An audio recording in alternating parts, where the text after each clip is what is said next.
Shalom Ouvracha. Ce soir et demain, ce sera Rosh Chodesh Sivan, le jour anniversaire de ce moment extraordinaire où il y a 3336 ans, nos ancêtres sont arrivés au pied du mont Sinaï pour se préparer à recevoir la Torah. Tout de suite après, ce sera Shabbat où nous lirons Bemidbar, la première paracha du 4e livre de la Torah. Et dès mardi soir et mercredi, ce sera le jour de Shavuot, la fête du don de la Torah. Donc voilà ces événements qui nous attendent. Et à la lumière de ce que nous explique le Shvile Pinchas, je voudrais avec vous réfléchir sur ce lien entre justement cette paracha de Bemidbar que nous allons lire ce Shabbat et la fête de Shavuot. Rappelons que la semaine dernière, nous avons lu la dernière paracha du livre de Vaïkra, la paracha de Bechukotai, qui comprenait ces textes difficiles, ces 49 malédictions. Et justement, Ezra Sofer avait institué le fait qu'on lise ces textes avant la fête de Shavuot, qui est le nouvel an des fruits des arbres, où les fruits des arbres sont jugés pour savoir quelle va être la production, pour justement que s'applique ce dicton, Tirle Shana avec Ilelotea, que se termine cette année avec les difficultés éventuelles qu'on a pu y rencontrer, et Dieu sait qu'elles sont nombreuses pour l'année qui vient de s'écouler, et qu'on puisse aborder la nouvelle année avec toutes ces bénédictions. Alors, il se trouve que après Bechukotai, il n'y a pas tout de suite la fête de Shavuot, puisqu'il y a au milieu cette fête de Bemidbar, et les Tosfot nous expliquent qu'effectivement, pour ne pas les accoler, on a mis un écran entre les deux, qui est la fête de Bemidbar.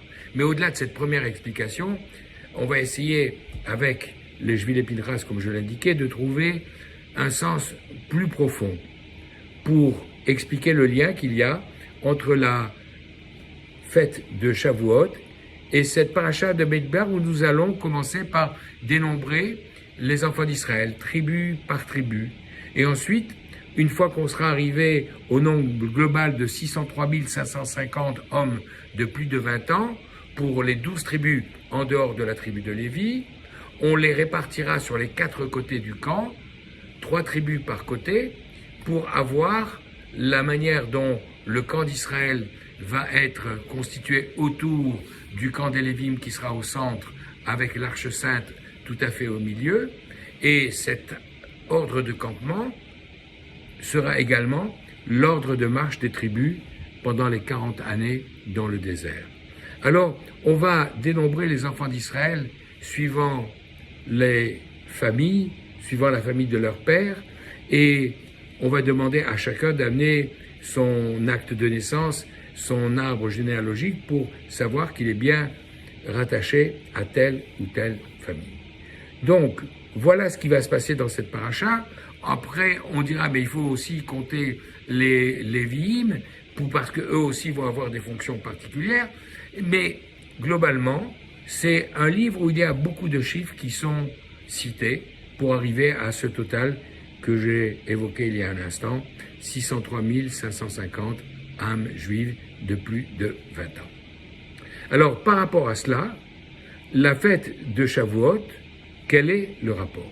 Pour essayer de comprendre, il faut savoir que le Midrash nous rapporte que lorsque les enfants d'Israël se sont approchés pour recevoir la Torah, les nations se sont indignées en disant, mais qu'est-ce qu'ils ont, eux, plus que nous, de se rapprocher pour recevoir cette Torah? Et le Midrash nous dit que Akadosh Baruch Hu leur a fermé la bouche, Satam Pien Akadosh Baruch Hu, il a cloué le bec en quelque sorte, en leur disant, écoutez, faites comme eux, amenez-moi vos livrets de famille, vos arbres généalogiques, pour que je voie comme eux l'ont fait. Et c'est ce qu'on dit dans ce psaume 96 qu'on chante chaque vendredi soir, Avul Adonai Mishpechotamim, amenez à Dieu, vous les familles des peuples, vos documents généalogiques. Alors en fait, on ne comprend pas très bien pourquoi Dieu leur a cloué le bec. Et en quoi cette réponse, amenez-moi votre livret de famille, votre acte de naissance, ça peut être une réponse pour clouer le bec. Et on comprend encore moins la question, parce que qu'est-ce que c'est cette histoire des peuples qui sont venus dire, mais pourquoi eux, ils méritent plus que nous d'avoir la Torah? Mais dans la dernière paracha de la Torah, dans Vezot Abracha, on viendra nous dire que Akadosh Baruch Hu a proposé à Esav sur le mont Seir la Torah, et ils ont dit non, non, on ne veut pas. Il a été au Har Paran, sur la montagne de Paran, proposer cette même Torah aux descendants d'Ishmaël, qui ont dit non, non, nous ne voulons pas de cette Torah. Et finalement, il est venu sur le mont Sinaï, Eshdat, avec cette loi de feu qu'il nous a donnée et pour laquelle nous avons accepté. Alors, puisqu'ils l'ont refusé, qu'est-ce qu'ils ont à dire maintenant en disant nous refusons? En fait, pour comprendre la question et peut-être être en capacité, le moment venu, d'apprécier la réponse, il faut citer ce texte que l'on trouve dans la Gemara Gittin, à la page 60b, où il y a Rabbi Yochanan qui s'appuie sur un verset qui se trouve à la fin de la parashat Kitissa, c'est dans laquelle on nous raconte malheureusement l'événement du veau, et ensuite les interventions de Moshe Rabbeinu pour obtenir le pardon pour les enfants d'Israël et obtenir le moment venu les deuxièmes tables de la loi. Et à la fin de cette paracha, le texte nous dit qui alpi adevarem aele, car littéralement c'est sur le dire de ces paroles-là, karati itecha berit, que j'ai établi avec toi mon alliance, ve'et Israël, avec le peuple juif. Et donc Rabbi Yochanan dans la Gemara nous dit, en fait, ce n'est qu'au travers des paroles de la loi orale que le Saint béni soit-il a établi son alliance avec les enfants d'Israël. Et à partir de là, on commence à comprendre ce que les peuples ont voulu nous dire.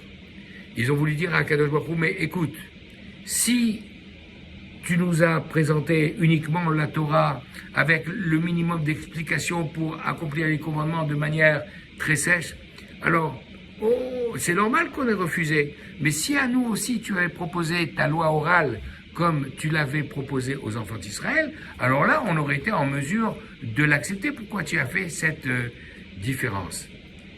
Et maintenant qu'on a compris quelle était réellement la question des nations, on va essayer de comprendre la réponse que Dieu y a faite en leur disant, il leur a fermé le bec en leur disant, amenez-moi votre arbre généalogique, votre livret de famille, votre acte de naissance.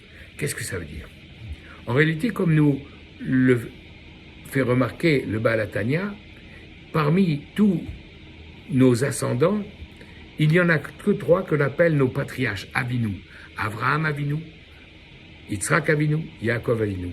Tous les autres, aussi grands soient-ils comme Moshe, on ne l'appelle pas Moshe Abinu, notre patriarche Moshe, on l'appelle Moshe Rabbeinu, Moshe notre maître. Et ainsi pour tous les grands de notre peuple. Nous les avons appelés d'un autre terme, et seulement les trois, Avraham, Yitzhak et Yaakov, ils ont été appelés Avinu, nos pères. Ceux qui nous ont donné à nous, dans nos gènes, Avraham le chesed, la bonté, Yitzhak la gvoura, la rigueur, la justice, et Yaakov la tiferet, la splendeur, qui sont les trois éléments constitutifs de chaque juif. Ensuite, il y a eu effectivement les 12 tribus, chacun a eu sa particularité, et nous n'avons pas tous toutes les particularités de toutes les tribus, mais au moins le patrimoine génétique de nos trois ancêtres, nous l'avons reçu. Et qu'est-ce que ça nous apporte? En réalité, dans les textes de la Torah, pour chacun de ces trois patriarches, on trouve le mot Zaken. Avraham, Zaken, Baba Yamin. Et Avraham était âgé, avancé dans les jours. Et voici que Kizaken, Yitzhak, quand il était âgé et que sa vue avait baissé. Et de la même manière pour Israël, qui sera Yaakov, on nous dit Ve'ene Israël kavdu mizoken.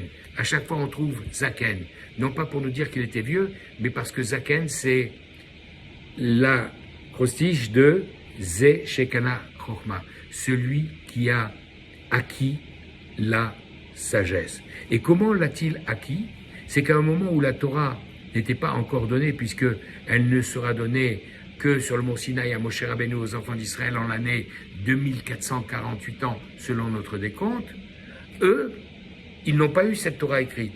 Par contre, par leur relation privilégiée avec Akadosh Baruch Hu, ils ont eu cet enseignement oral, de la Torah orale, de la Torah Shebé'al Peh, qui leur a donné finalement tous les enseignements et tout ce qui était nécessaire pour appliquer même avant l'heure la Torah.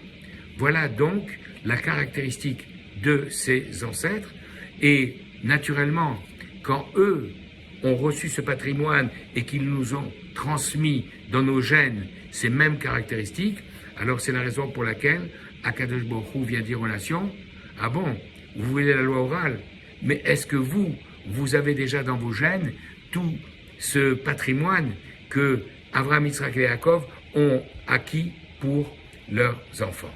Comme vous ne l'avez pas, alors je vous cloue le bec et je ne vous laisse pas vous porter en accusateur contre les enfants d'Israël. Alors pour illustrer ce propos, il se trouve qu'il y a un verset dans Michelet, dans les Proverbes, qui dit la chose suivante. Michelet, les Proverbes, chapitre 2, verset 6. Qui Hachem iten chorma, car voici que l'Éternel donne la sagesse. Mi-piv et de sa bouche, da'at, le savoir, udvuna et l'intelligence. En réalité, Dieu donne la sagesse, il la donne à tout le monde. Toutes les nations de la terre ont droit à la sagesse. Lorsque Dieu a donné la Torah au mont Sinaï, c'est vrai qu'il a donné au peuple juif, mais il a donné à l'humanité tout entière. Il a dit à Moshe Rabbeinu, Ba'er etev, explique-la bien. Qu'est-ce que ça veut dire explique-la bien? Traduis-la, s'il le faut, en 70 langues pour que chaque nation soit capable de la comprendre. Par contre, la fin du verset nous dit, mi-piv, de sa bouche directement, il a transmis Dea Vadat, le savoir, Udvuna et l'intelligence. Et pour expliquer ce verset, qui veut dire que la Torah, la Chokhma, la Torah écrite a été donnée à l'humanité tout entière, même si après ils l'ont falsifiée, mal traduite, mal interprétée, en espérant prendre notre place, en disant que c'était eux le vrai Israël, que eux allaient nous remplacer dans notre mission. Ils n'ont pas eu droit, heureusement, à la loi orale, qui est ce pacte privilégié qu'il y a entre le peuple juif et son Créateur. C'est comme cette histoire de l'enfant qui rentre chez lui après une journée d'études à l'école et il trouve son père qui est le roi assis à sa table avec devant lui un grand plat. Et comme le père pense que l'enfant a faim, il prend un morceau dans le plat et le tend à son fils. Et son fils dit « Non papa, je veux pas ce morceau, je veux le morceau qui est dans ta bouche. » Eh bien exactement, les enfants d'Israël, effectivement, la Torah écrite, qu'ils connaissent par cœur parce qu'ils s'adonnent à cette étude nuit et jour, ils s'y consacrent, mais ils veulent plus. Ils veulent le morceau qui est resté dans la bouche de Akadosh Baruch Hu. Au mont Sinaï, Dieu a révélé à Moshe Rabbeinu toute la loi écrite et toute la loi orale. Mais il lui a dit, ne répète pas tout.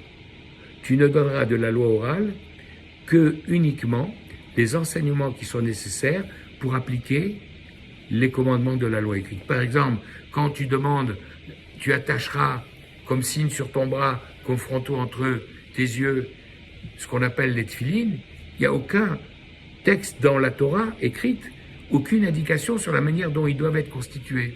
Mais heureusement, la loi orale est là pour nous le préciser.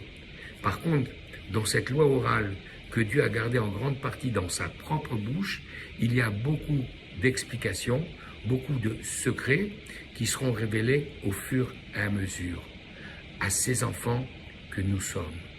Et lorsque dans le livre de Dvarim, le 5e livre de la Torah, on répétera, on résumera tous ces événements, on rappellera ce qui s'est passé au moment du mont Sinaï avec le don des 10 paroles, des 10 commandements, et on dira que la voix de Dieu, elle a été entendue de manière unique à ce moment-là, Velo Yassaf. Alors, Rashi là-bas le traduit Lo Yassaf de deux manières différentes. Lo Yassaf, ça a été la seule occurrence. Il n'y a plus eu d'autres occasions dans l'histoire où on a entendu comme ça la voix de Dieu. Et il explique également d'une autre manière, Velo Yassaf, et elle ne s'est point interrompue. Ce qui veut dire que la voix de Dieu, depuis 3336 ans qu'elle a été énoncée sur le mont Sinaï, elle continue à émettre, et dans chaque génération, les sages entendent de la bouche de Dieu ces paroles qui nous transmettent et qui viennent faire tous ces chidushim, tous ces nouveaux enseignements qui nous permettent de progresser dans la connaissance de cette partie secrète que Dieu avait gardée dans sa bouche. Et c'est la raison pour laquelle PLP Ada Berbo, quand Akadosh Baruch Hu parle de sa relation privilégiée avec Moshe Rabbeinu, pour nous dire qu'il lui parlait face à face, on a l'impression de traduire, non, bouche avec bouche, de la bouche de l'un directement à l'autre. Si bien que quand moi j'étudie même tout seul, je suis là, je dois parler à haute voix, je dois lire le texte que je suis en train d'étudier en m'entendant parler. Pourquoi? Parce qu'en face de moi, il y a Akadosh Baruch Hu qui m'écoute. Akadosh Baruch Hu qui m'écoute, Hashem Tzilecha Yad Melecha. Comme on le dit dans le psaume 121 qu'on récite chaque jour dans l'office du soir, Dieu est mon ombre. Si je fais un geste avec ma main droite, la lumière projette une ombre sur la table qui sera démultipliée. Ben, à Akadosh Baruch Hu, c'est la même chose. Si moi je parle en étudiant, il va me répondre en me révélant d'autres parties de la Torah qui n'avaient pas été encore dévoilées jusque-là. Et donc, c'est cela qui nous attend. Grâce à cette généalogie qui est établie au début de ce 4e livre de la Torah, du livre de Bemidbar, grâce à cette généalogie qui nous rattache à chacune des tribus qui remontent ensuite jusqu'à Yaakov, Yitzhak et Abraham, Avinu, ceux qui ont été les premiers détenteurs de cette loi orale, c'est cela qui va nous permettre d'arriver le jour de Shavuot en disant à Kadosh Baruch Hu, juge-nous, juge les efforts que nous avons accomplis pendant toute cette année pour progresser dans la connaissance de ta Sainte Torah, pour dévoiler notre part de Torah que tu nous avais assignée comme tâche pour l'année écoulée.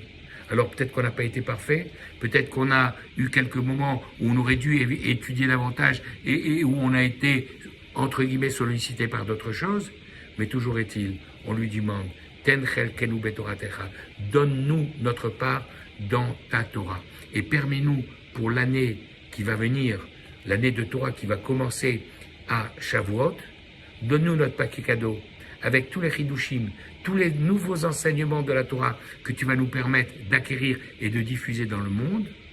Et grâce à cela, nous pourrons rapidement et de nos jours voir arriver la Géoula, la libération, puisque à ce moment-là, lorsque tu le jugeras utile, tu pourras appliquer le verset que tu as mis dans la bouche du prophète Isaïe, Torah Chadasha Tetse Meiti. Il y a une nouvelle Torah qui va sortir de moi, tous ces chidushim, tous ces nouveaux enseignements que les sages ont émis au travers des générations et qui ont été validés, eh bien, je viendrai les confirmer et les compléter pour vous donner la totalité de ce qui était entre mes lèvres.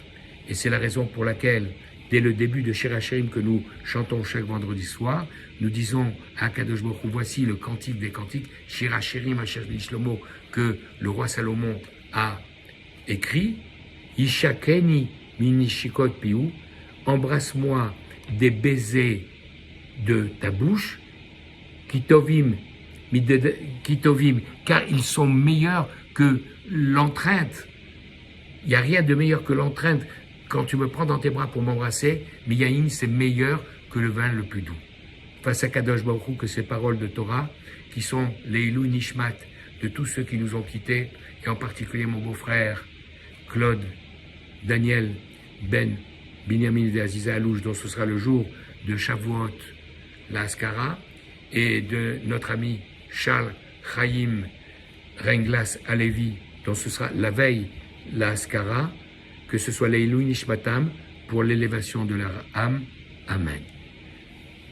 Chodesh Tov Mevorach, Shabbat Shalom et Chag Shavuot Sameach.